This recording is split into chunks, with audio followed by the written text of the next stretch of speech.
салом алейкум дӯстони азиз, дар канали Роҳгузар қарор доред. Дӯстони азиз, хеле ки ба ҳамаи мо шумо маълум шуд, рӯзи 5 апрели соли 2024 раис ҷумҳурии Туркия ба як қароре имзо гузошт, ки мувофиқиён акнун шаҳрвандони Тоҷикистон дигар наметавонанд ки бе виза вориди ҷумҳурии Туркия шаванд. яъне рафтан ба Туркия тавассути виза хоҳад шуд.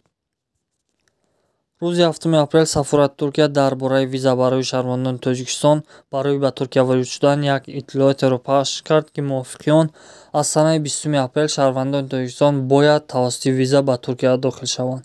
Инчунин гуфта шудааст, ки то 20 апрел шаҳрвандони Тоҷикистон метавонанд ки бе виза вориди ҷумҳурии Туркия шаванд.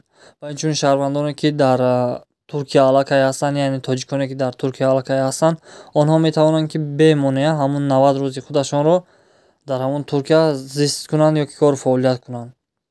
ғайр аз ин бошад, шахсоне ки сафарҳои транзитӣ доранд, бе ягон мушкилӣ бе виза метавонанд сафарҳояшонро ба анҷом расонанд. сафорати Туркия дар бораи нархи виза барои шаҳрвандони Тоҷикистон ба хотири ворид шудан ба Туркия то ҳол нархи аниқеро нагуфтааст, вале мувофиқи баъзе аз манбаъҳои ғайрирасмӣ нархи виза барои шаҳрвандони Тоҷикистон аз $60 то $190 шудааст. яъне визае ки $60 аст, визаи як карата ба ҳисоб меравад ва визае ки $190 аст, мултивиза ба ҳисоб меравад, яъне визаи якчанд карата.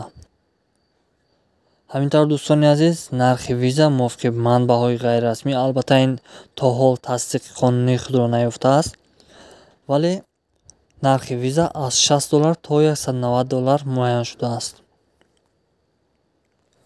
инҳо буданд якчанд хабарҳои нав дар бораи виза барои шаҳрвандон ба хотири ворид шудан ба Туркия.